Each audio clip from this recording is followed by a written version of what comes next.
마가복음 4장 38절 말씀부터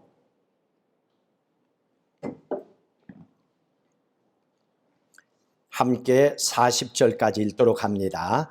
예수께서는 고물에서 베개를 베고 주무시더니 제자들이 깨우며 이르되 선생님이여 우리가 죽게 된 것을 돌보지 아니하시나이까 하니 예수께서 깨어 바람을 꾸짖으시며 바다들어 이르시되 잠잠하라 고요하라 하시니 바람이 그치고 아주 잔잔하여지더라.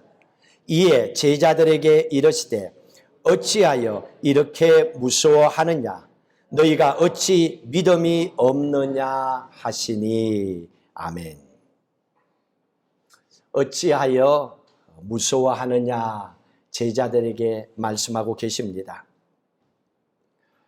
지난 주간 또 이번 한 주간을 시작하고 있지만은 여전히 전 세계적으로 코로나 바이러스로 몸살을 앓고 있고 힘들어하고 있습니다. 오늘 이런 상황 속에서 믿는 그리스도인들은 어떻게 이런 상황을 헤쳐나가야 되는지 오늘 말씀을 통해서 한번 살펴보도록 하십시다. 신앙의 모습으로 살아갔던 가장 좋은 예가 있다면 로마 시대 때의 초대 교회 때의 사건입니다.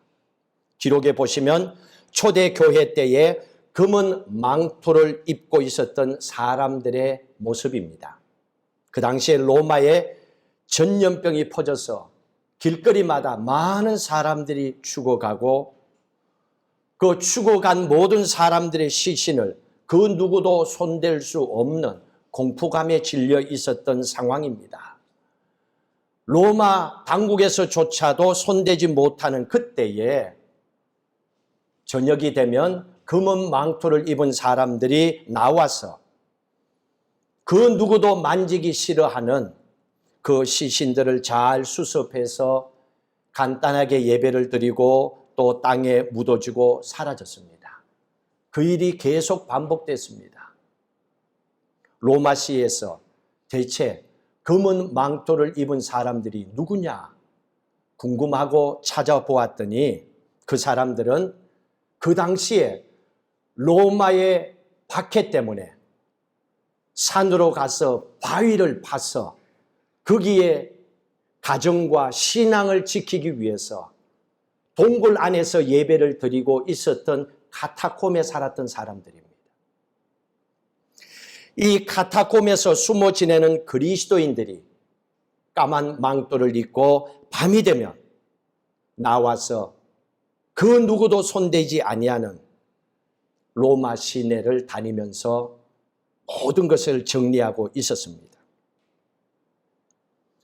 이 검은 망토를 입고 있는 이 사람들의 행동을 보고 로마의 많은 시민들이 감동을 받기 시작합니다. 대체 그리스도인들이 누구기에? 교회를 다니는 사람들이 누구기에?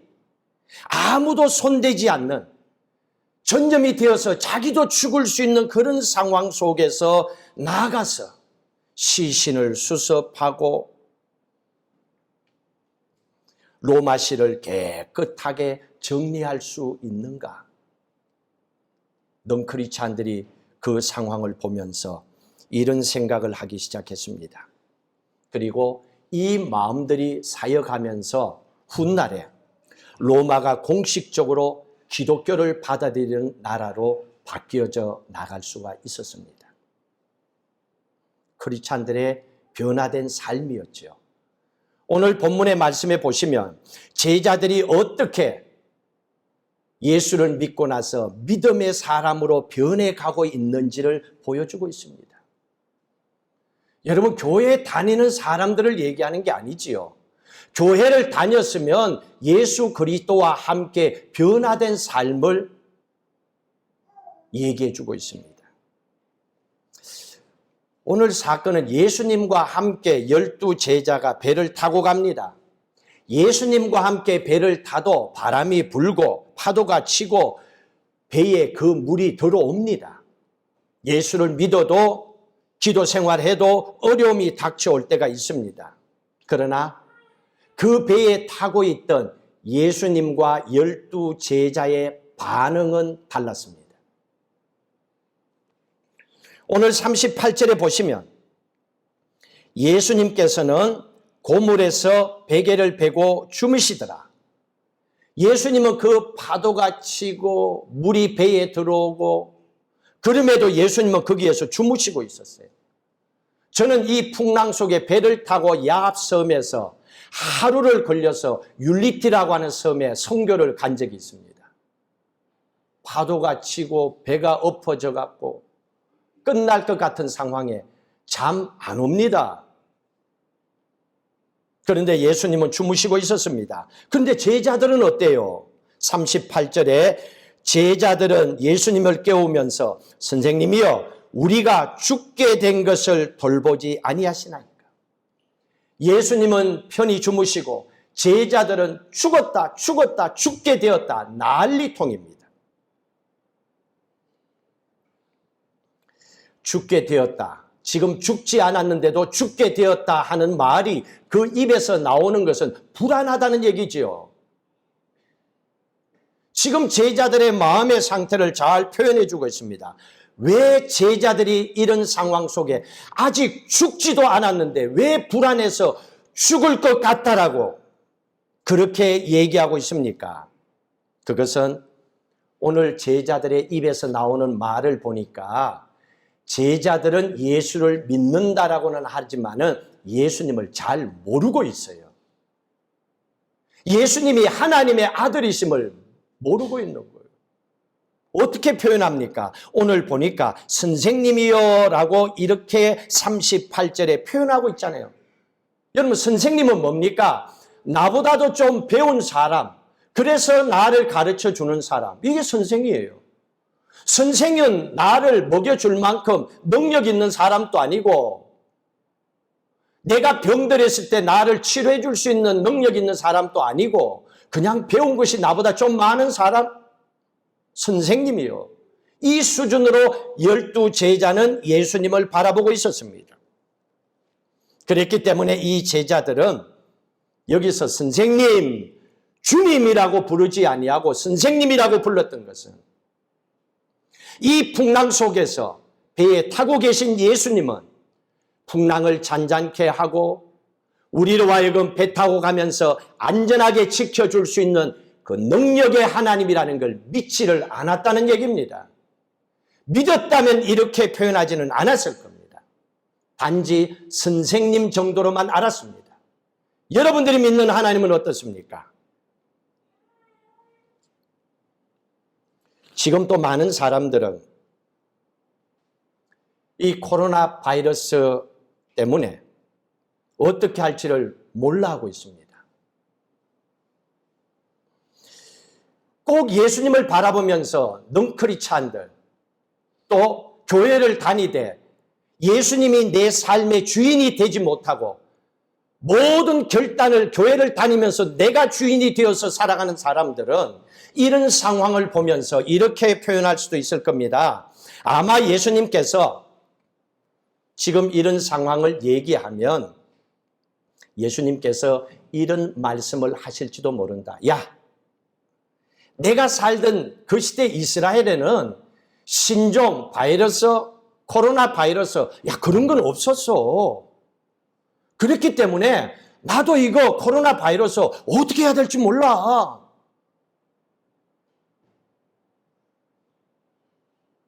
이런 상황 속에서도 아무것도 예수님은 할 수 없다라고 생각하고 불안하게 생각하는 예수님을 믿는 사람들 가운데서도 이런 마음을 가지고 있는 사람이 있는지도 모릅니다. 왜냐하면 오늘 38절에 보니까 이 제자들조차 예수님 옆에 있으면서도 우리가 죽게 되었다고 하잖아요.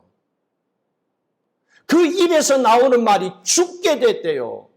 예수 믿는 사람들 입에서 예수님이 옆에 계신데도 지금 제자들의 마음을 잘 아시겠죠.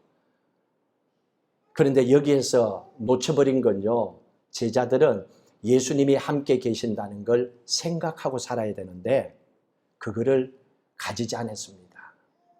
우리가 어떤 힘든 상황 속에 있다 하더라도 예수님은 늘 함께 계십니다. 왜?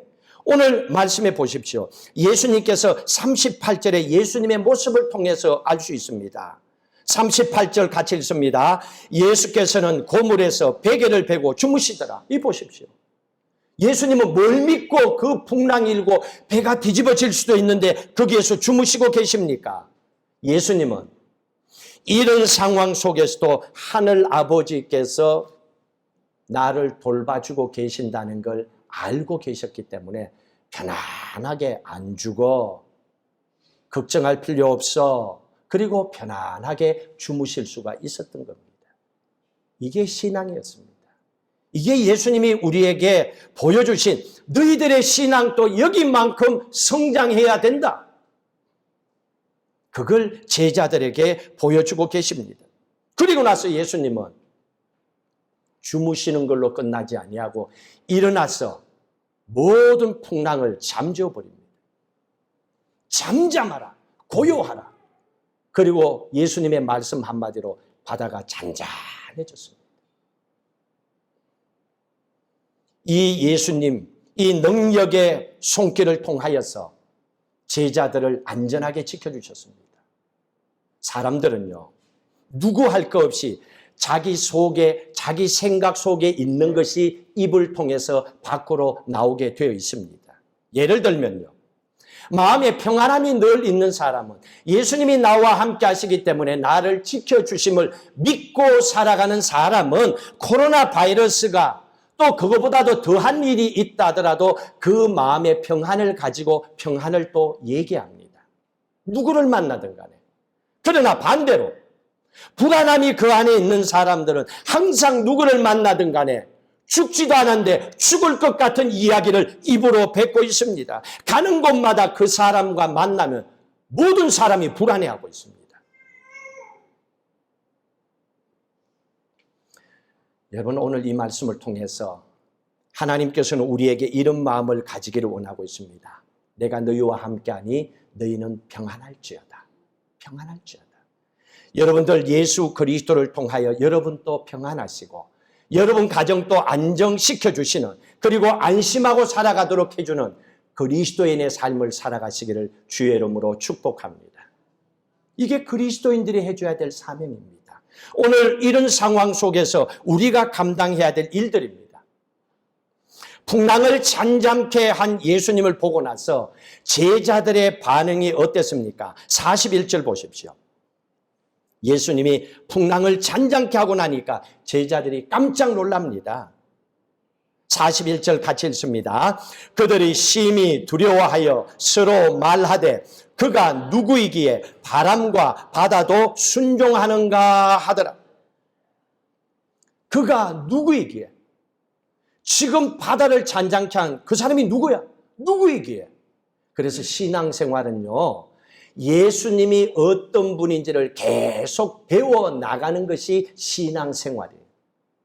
예수님이 어떤 분인지를 오늘 또 내일 또 계속 배우다가 어느 날 주님 부르시면 가는 거예요. 이게 신앙생활이에요. 예수님이 어떤 분인가예요. 우리의 신앙의 포커스는 예수 그리스도였습니다. 예수님께서 제자들에게 풍랑을 잔잔케 하는 걸 보여줬습니다. 그런데 그 전까지 제자들은 선생님 수준으로 알고 있었잖아요. 선생님이 뭘 하겠어? 선생님이 좀 배워갖고 뭐 가르치는 것밖에 더 하겠어? 뭐 풍랑을 잔잔케 생각도 안 한 겁니다. 선생님 수준으로 예수님을 바라봤는데, 아니 갑자기 그분이 바다를 잔잔케 하고 파도를 잔잔케 하고, 이걸 보고 나서 이 제자들이 깜짝 놀랍니다. 아, 이 사람이 누구야? 놀랄 수밖에 없지요. 그렇습니다, 여러분. 예수님은요, 선생님이 아니에요. 선생님 수준이 아니에요. 바람도 잔잔케 하시고 풍랑도 잔잔케 하시고 코로나도 바이러스도 무릎 꿇게 하시는 창조주 하나님이심을 믿으시기 바랍니다. 만왕의 왕이시고 나를 만드셔서 괌 땅에 살게 하신 내 삶의 주인이 바로 이분 예수 그리스도이십니다. 이 신앙의 고백을 가지고 살아가도록 제자들을 보여주고 계십니다. 사람들은요, 놀라운 사건을 한 번 봤다고 그래서 사람이 바뀌어지질 않아요. 그럴 수 있지 뭐. 이 정도 수준입니다. 놀라도 돌아서면요, 또 원래의 모습으로 돌아갑니다. 그래서 똑같은 이 상황을 한 번 더 만들어 주세요. 그리고 그거를 겪도록 만드십니다. 마가복음 6장을 보십시오. 마가복음 6장. 오병이어의 기적의 축복을 베푸시고 떡 5개와 물고기 2마리로 놀라운 기적을 베푸시고 나서 제자들에게 배를 타고 바다를 건너 편으로 가라라고 얘기하십니다. 예수님은 홀로 기도하러 산에 올라가셨습니다. 그런데 예수님이 재촉하여 빨리 가라 하고 배 타고 가는 그 제자들이 풍랑을 만나게 됩니다. 방금 전에 기적을 보았던 제자들인데 그럼에도 불구하고 배 타고 가다가 풍랑을 만났을 때 이 제자들의 반응을 보십시오. 48절 같이 읽도록 합니다. 바람이 그스름으로 제자들이 힘겹게 노젓는 것을 보시고 밤 4경쯤에 바다 위로 걸어서 그들에게 오사 지나가려고 하시매 제자들이 그가 바다 위로 걸어오심을 보고 유령인가 하여 소리 지르니. 제자들의 반응입니다. 똑같은 사건을 다시 겪게 하십니다. 왜냐고요? 똑같은 사건을 겪으면서 그 고난을 통해서 하나님을 닮아가도록 하시는 거예요. 그래서 우리의 인생에 살아온 여정 가운데 고난은요, 버릴 게 없어요. 힘든 인생을 살아온 만큼 그만큼 인생도 신앙도 성숙하고 단단해지기 시작하고 더 많이 하나님께 가까이 가도록 만들어주신 고난은 축복이 변장하고 우리에게 나타난 모습이었습니다. 이 제자들에게 이 고난을 통해서 하나님을 더 알아가도록 하기 위해서 이 풍랑을 또 겪게 하십니다. 제자들이 그 풍랑 속에 힘겹게 최선을 다해서 노를 젓고 있는 모습을 우리에게 보여줍니다. 그런데 그 상황에 예수님께서 상상도 할 수 없는 시간에 제자들에게 오십니다. 이 제자들에게 예수님이 오셨는데 그 시간은 놀랍게도 48절에 밤 4경에 그랬습니다. 밤 4경이면 새벽 3시입니다. 다 잠든 시간이잖아요. 새벽 3시에 이런 사건이 일어나리라고는 아무도 생각하지 않았습니다. 그러나 새벽 3시에 그리고 예수님께서 어떻게 오셨습니까? 바다 위를 걸었어. 새벽 3시에 바다 위로 걸었어. 예수님께서 풍랑을 만난 제자들에게 찾아오셨습니다. 예수님께서는 하나님의 자녀들이 세상을 살다가 어려움을 겪고 있을 때 그 고난에서 건져주실 때 그 행하시는 모든 일들은 사람들이 상상할 수 있는 방법이 아니었습니다. 오늘 말씀을 보니까 인간의 상상을 초월합니다. 인간의 기대와 방법을 초월해서 새벽 3시에 그것도 물리를 걸어오셔서 어렵고 고난당하는 하나님의 자녀들을 건져주고 계십니다. 이게 예수님께서 우리를 향하신 그 능력을 보여주고 계십니다. 조금 전에는 예수님을 선생님이라고 불렀던 제자들 아닙니까? 그런데 여기서는 제자들이 예수님을 보고 49절에 유령인가 보다라고 또 이렇게 얘기하고 있습니다. 여러분 얼마 전에 배 타고 예수님께서 바다를 잔잔케 하는 기적을 보고 이분이 누구야? 깜짝 놀랐습니다. 그러면 뭐합니까? 오병이어의 기적을 통하여서 5,000명을 넘게 먹이는 기적을 자기 눈으로 봤어요. 방금 전에. 그런데도 자기들 앞에 일어난 사건을 통하여 자기의 상식적으로 이해 안 된다라고 그들의 입에서 나오는 것은 유령이라고 합니다.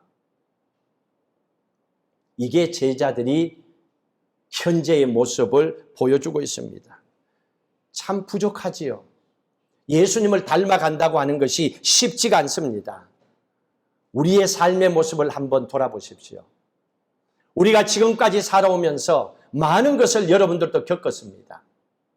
40대도 하나님께서는 우리를 지켜주셨고, 메르스 때도 지켜주셨고, 신종플루 때도 지켜주셨습니다. 그런데 오늘 우리가 겪고 있는 코로나 바이러스 앞에서는 모든 사람들이 위축되어 있습니다. 불안해하고 걱정 먼저 하고 있습니다. 왜 그럴까요? 우리가 믿는 그 하나님의 능력을 잊어버렸기 때문입니다.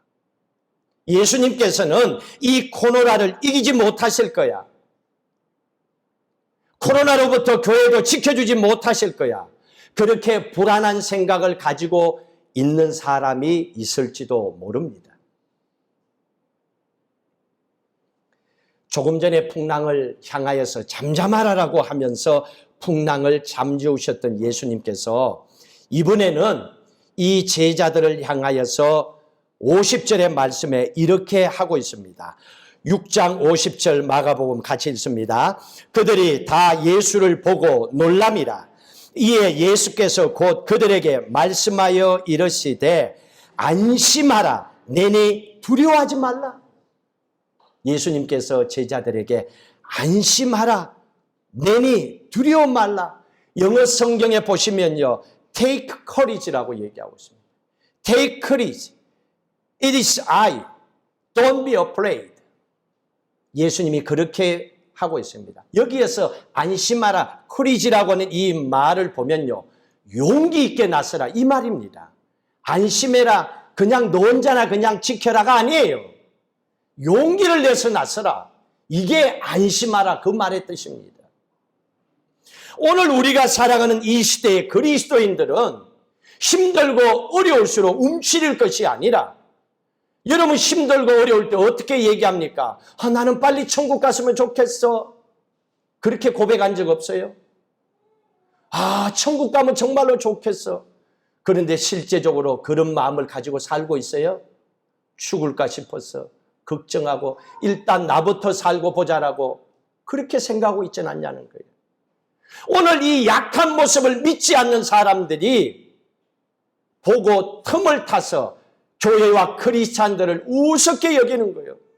교회 다니는 당신들이나 나나 똑같네. 우리의 믿음의 수준이 예수님을 선생님 정도로만 보고 있기 때문에, 어떤 기적이 일어나고 나면 유령이라고 보고 있기 때문에 변하지 아니하고 성장하지 아니하는 우리의 신앙의 모습을 하나님 보시면서 우리의 신앙이 한층 더 변화되어 가야 된다는 걸 보여주고 있습니다. 그래서 힘들 때일수록, 어려울 때일수록 우리 그리스도인들은 오늘 말씀처럼 세상을 향하여 예수님이 안심하라, 내니 두려워 말라 하신 말씀처럼 안심하라, 용기를 가지고 세상으로 나가서 세상을 돌봐주는 삶을 살아가야 된다는 겁니다. 이게 크리스찬의 삶의 모습이라는 거예요.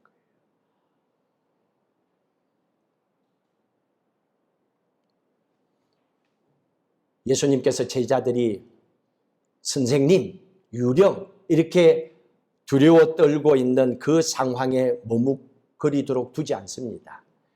이제는 예수님께서 이 똑같은 상황을 반복해서 보여주고 경험하게 하시고, 예수님이 원하시는 거 그거였습니다. 너희가 세상에 살면서 내가 한 것보다도 더 큰 일도 행하리라 하시는 말씀처럼 우리가 예수님처럼 믿음의 삶을 살아가기를 원하고 있습니다. 풍랑과 어려움을 만났을 때 예수님이 잠잠하라 했던 것처럼 그렇게 외치기를 원하고 계셨습니다. 이제 그 신앙의 수준에 서서 믿음으로 살아가는 사람이 있었습니다. 사도 바울이었습니다. 하나님은 이렇게 신앙의 성장을 통하여서 예수 그리스도를 닮은 사람을 통하여 처음에는 안심해라, 하는 정도였지만은 이제는 예수님처럼 풍랑을 향하여 잠잠해라 라고 외치고 있습니다. 사도행전 27장 보십시오. 사도행전 27장 20절의 말씀을 보십시오. 사도 바울이 로마의 재판을 받기 위해서 276명과 함께 배를 타고 로마로 가고 있었습니다. 그런데 유라굴로라고 하는 큰 풍랑을 만나게 됩니다. 배가 거의 파산할 지경까지 오게 되고 거기에 타고 있었던 로마 백부장조차도 두려움에 패닉에 빠져 있습니다. 전혀 살 희망이 보이지 않는 그때에 사도 바울이 예수님처럼 말을 하고 있습니다. 한번 볼까요? 27장 20절 말씀을 같이 읽습니다. 여러 날 동안 해도 별도 보이지 아니하고 큰 풍랑이 그대로 있음에 구원의 여망마저 없어졌더라. 자, 이런 가운데 바울이 어떻게 합니까? 22절부터 읽습니다. 내가 너희를 권하노니 이제는 안심하라. 너희 중에 아무도 생명에는 아무런 손상이 없겠고 오직 배뿐이라. 내가 속한 바 곧 내가 섬기는 하나님의 사자가 어젯밤에 내 곁에 서서 말하되 바울아 두려워하지 말라. 내가 가이사 앞에 서야 하겠고 또 하나님께서 너와 함께 항해하는 자를 다 내게 주셨다 하였으니 그러므로 여러분이여 안심하라. 나는 내게 말씀하신 그대로 되리라고 하나님을 믿노라. 바울의 이 고백을 보십시오. 풍랑을 만났는데 12 제자들은 선생님, 유령 하고 두려워 떨고 있었지만은 바울은 바다 한가운데 서서 안심하세요. 아무도 다치지 않습니다. 하나님께서 내게 그 말씀을 하셨습니다. 하고 전달하고 있습니다.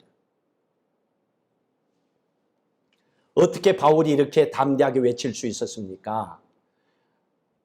바울은요, 하나님의 말씀을 가슴에 담고 있었습니다. 하나님의 말씀을 들었기 때문이에요. 여러분은 지난 한 주간 동안에 하나님의 말씀을 얼만큼 듣고 사셨어요? 아니면 세상의 얘기를 얼만큼 듣고 사셨어요? 그 듣는 것에 비례하여 여러분의 마음의 상태가 정리될 거예요. 사도 바울은 하나님의 말씀을 들었기 때문에 바울아 너희 중에 한 사람도 해를 당하지 않는다. 내가 너희와 함께 한다 하는 이 하나님의 말씀을 들었기 때문에 그 들은 말씀 그대로 그 입을 통하여 담대하게 외칠 수가 있었던 겁니다. 그 하나님을 믿었기 때문에. 우리도 하나님의 말씀을 듣고 한 주간 살아간다면 하나님께 주파수를 맞추어 내게 주시는 말씀을 레디오를 듣듯이 계속 듣고 산다면 듣는 것이 우리의 입을 통하여 나오게 돼 있을 겁니다. 그러나 하나님의 말씀에 주파수를 맞추지 아니하고 세상 것에 주파수를 맞추면 지난주 제가 코스루에스에 갔을 때 어떤 전혀 나도 모르는 한국 아줌마가 덜컥 나에게 하는 말이 괌에 코로나 걸린 사람이 한 사람 있대요. 진짜인지 아닌지는 모르겠지만 그 얘기를 왜 해? 내가 누군지를 알았으면 부끄러워서 안 했을 건데. 그런다고 내가 그 얘기 듣고 뭐 또 옮길 것 같아? 말도 안 되는 소리.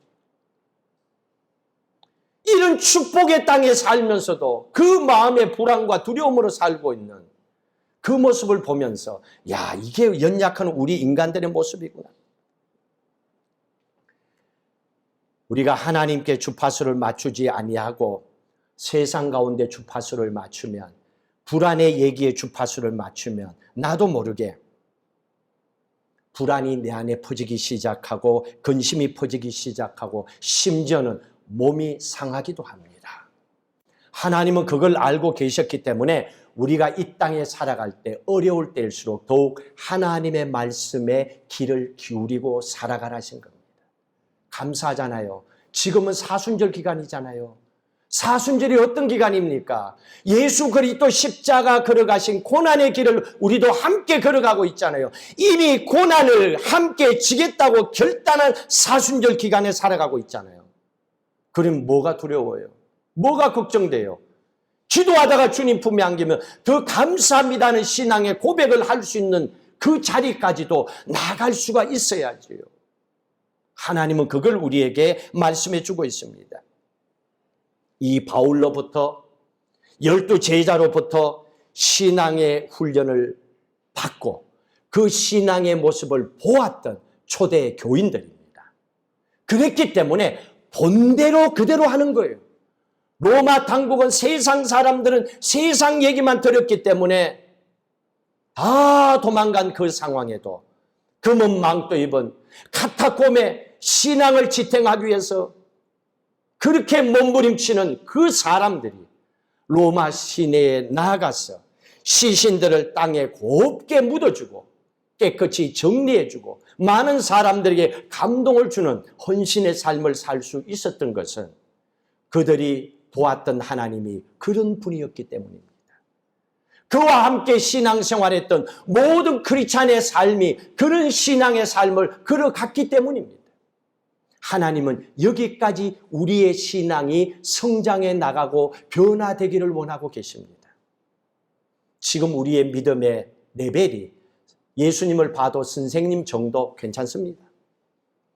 어떤 기적이 나면 이건 뭐야, 이거 유령이 한 거 아니야? 괜찮아요. 그럼에도 불구하고 기도의 자리, 예배의 자리에 서서 하나님의 말씀을 계속 듣게 되면 하나님은 언젠가 우리도 바울처럼 그 자리에 서서 세상을 향하여 외치게 하십니다. 왜? 예배 가운데 살다 보니까 어느 날 내 안에 말씀이 가득 차 있는 걸 나도 고백하게 되거든요. 그러면 그 말씀이 내 안에서 담대하게 선포하게 되는 겁니다. 그때 놀라운 기적이 나타나는 거예요. 모든 사람이 두려워 떨고 있는데 내 발걸음이 어려움을 당한 그 삶의 현장으로 금은 망토 입은 초대 교인들처럼 우리도 그 자리로 달려가고 있는 겁니다. 내 생각이 아니라 내 발걸음이 이미 그곳을 향하고 있더라는 겁니다. 이게 변화된 삶의 모습입니다. 오늘 우리의 신앙의 삶이 여기까지 하나님은 이르기를 원하고 계십니다. 예수님은 지금 또 일하고 계십니다. 많은 사람들이 애쓰고 수고하고 몸부림치는 이런 가운데서도 예수님은 우리와 함께 계십니다. 그러면서 말씀하십니다. 너희 그리스도인들은 세상의 빛이요 세상의 소금임을 잊지 마라. 사람이 어두워 두려움에 떨고 있는 곳에 빛의 삶으로 달려가줘라. 그리고 그 사람들에게 소금의 삶을 썩어가는 것을 썩지 아니하도록 도와줘라. 하나님은 오늘 우리에게 이 부탁의 말씀을 전하고 있습니다. 그러기 위해서는 우리가 먼저 안심해야 됩니다. 그리고 우리의 가정을 안심시키고 우리가 만나는 세상의 모든 사람들까지 안심시키는 하나님의 말씀이 내 안에 가득한 그런 믿음의 삶을 살아가야 됩니다. 그러기 위해서 기도하고 예배를 드려야 되는 거예요. 이제 오늘 주신 이 말씀을 통하여 여러분들은 또 한 주간 동안에 여러분 삶의 현장으로 달려갈 겁니다. 이제 오늘 이 말씀을 아멘으로 믿고 받아들인다면 다음 한 주간의 삶은 뭔가 변화된 삶이 우리에게 필요할 겁니다. 그 상황 속에서도 우리의 하나님 아버지는 함께 계심을 믿으시고 또 이제는 여러분 자신들이 말씀을 통하여 마음의 평안과 하나님 주시는 그런 샬롬의 기쁨을 가지시고 만나는 사람들을 향하여서 축복하며 기도해야 됩니다. 특별히 한국의 많은 곳에서 심지어는 병상이 없어서 죽어가는 사람도 있다는 소식을 듣고 있습니다. 안타깝죠. 오늘 같은 이런 세상에 사람들이 마음을 닫아버리는 거예요. 자기들 먼저 살겠다고, 자기들은 살았다고 기뻐하고 있는, 이해할 수 없는 그런 상황들이 보여지고 있다면 이거는 참 크리스찬의 모습이 아닐 겁니다. 수고하는 많은 간호사와 의사와 그 일에 앞장서서 뛰는 모든 분들을 위해서 여러분 기도 함께 하셔야 됩니다. 그리고 원치는 아니었지만은 확진자로 치료 가운데 있는 많은 분들이 속히 회복되도록 또 여러분들이 함께 기도해 주셔야 됩니다. 코로나를 통하여서 이 땅에 속히 코로나가 종결되도록 끝이 날 수 있도록 하나님께 기도하셔야 됩니다. 오늘 이 괌 땅을 하나님께서 건강하게 지켜주신 것은 너희들이라도 더 많이 기도해라. 교회 가고 싶어도 가지 못하고 예배 드리고 싶어도 예배를 드리지 못하는 그들이 속히 회복해서 예배의 자리에 설 수 있도록 기도해라. 하나님 우리에게 주신 사명인 줄 믿습니다. 여러분 한 주간 동안에 여러분의 삶의 현장에서 여러분뿐만 아니라 여러분의 가정뿐만 아니라 세상이 샬롬의 평강으로 하나님 함께 하심을 믿으시고 또 여러분의 기도하심을 통하여 하나님의 도와주시는 능력의 손길로 이 땅에 있는 모든 어려움과 질병이 다 종결되고 깨끗이 치료받고 하나님 원하시는 원래의 축복의 자리로 회복되는 그런 귀한 시간이 여러분 한 주간 살아가는 삶 속에 하나님 함께 하심으로 풍성한 열매가 맺어짐을 믿습니다. 그 믿음으로 한 주간 주 안에서 승리하시기를 주의 이름으로 축복합니다.